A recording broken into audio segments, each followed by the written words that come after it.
I'm gonna talk a little bit about Martin Luther King Jr. because they're gonna release the secret documents, but I got some secrets I'm gonna release right here. And that's another thing. Y'all should talk to the elders while they're still around. Greetings, everyone. This is Staying in the Light Radio, and we got a lot of things to talk about. First off, let me make a correction on another radio program. I said that the speech was in 1963. Okay, I was off a couple of years. It's 1961. However, when you reach when you reach a certain age, a couple of years, man, it's like a couple of weeks. So what's being said is that that's good if I just come within 2 years. Just from memory, not doing any real research. Yeah, it was 1961. And I remember because I was a teenager then. It affected me deeply. But let's talk about MLK. Now, during this time he made this speech, he was a member of the Southern Christian Leadership Conference. How about that? And he was the freedom now was that was the mantra. Freedom, freedom, freedom. And the media put the emphasis on public accommodations. You know, making people serve you and all that stuff. It wasn't about that. Really, to understand this is going to take a lot of explanation to understand this. But let me put it to you in a short time capsule. In the 1950s, we had our own communities. Yeah, it wasn't as upkept because they keep bombing our communities every time we get them looking better than theirs. They have set up a race riot, any excuse they can find. And we always have to rebuild. They have to rebuild a community. So we haven't rebuilt ours to the point it was 10, 15 years ago. But we's on the way. Because we always do this. But meanwhile, we was infiltrated. The community was infiltrated. People coming in telling us that we shouldn't be satisfied with our schools. We didn't have things the other communities had. And they really started this in the schools. The schools were infiltrated with the youth. That's how things always start, infiltrating the youth. Now, I didn't get none of that infiltration. I guess I was in a better community than most people were. Saying that, I stood and watched it happen. Not in my community, but around the country. You couldn't get away from it. It was everywhere. Of course, at the age of teenager, hormones dripping, you got your mind on other things than what Dr. King was saying. But I remember very clearly.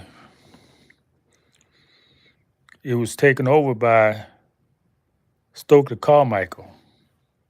Stokely Carmichael, this West Indian.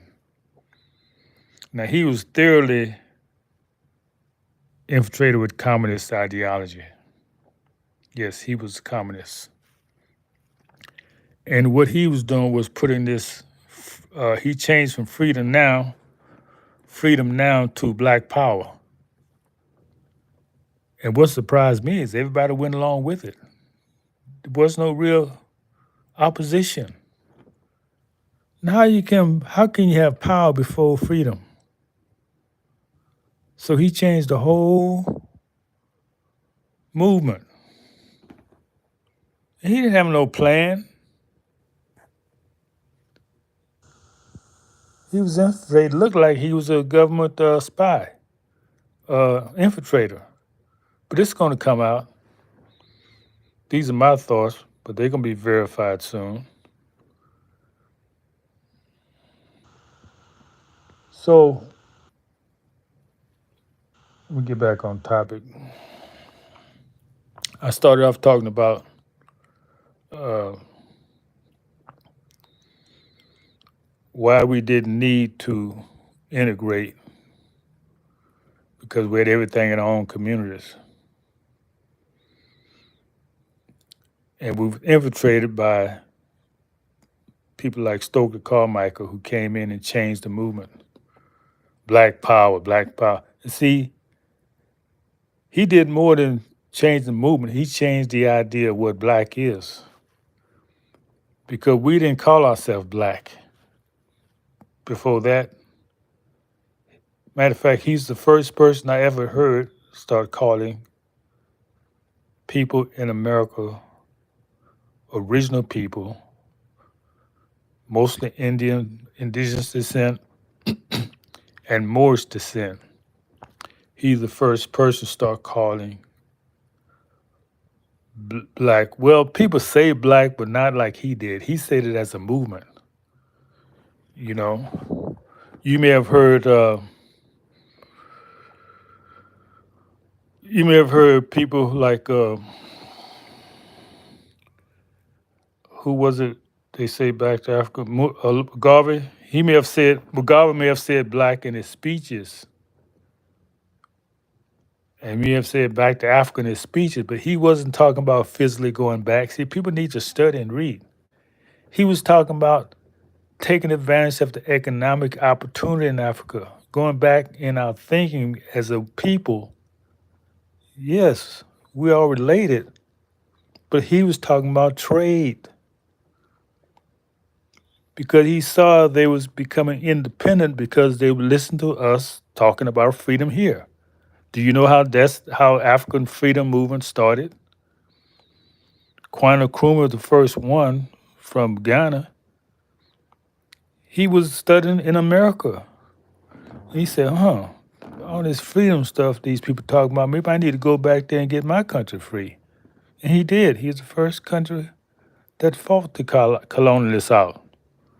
Kwame Nkrumah in Ghana. He was at Lincoln University in '57. And that led all these African countries getting these colonialists kicked out in the '60s.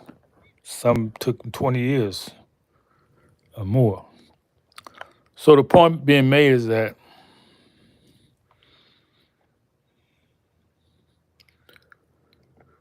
I think I got to really get back to the point. Anybody in the chat remember what I was talking about?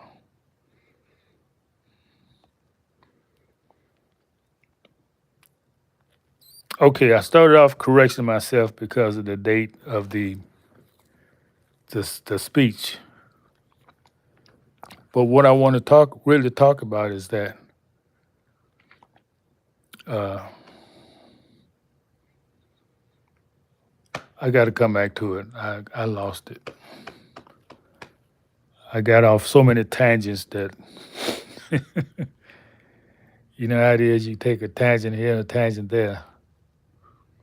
But I need some interaction from y'all. Where y'all at? That's what keep me on track. People interacting. I don't get enough of that here to come on as much as I used to. So if I don't have an audience, why am I here? Just to hear myself talk? Yeah, I see some of my videos going viral on different places like Facebook and Instagram. But I'm not interested in going viral. I want people to interact with me so I can fine tune my message. Because I'm sure I'm overlooking something. So just let me know what's being overlooked so I can get on point. Okay? Well, that's all I have for now. Until next time.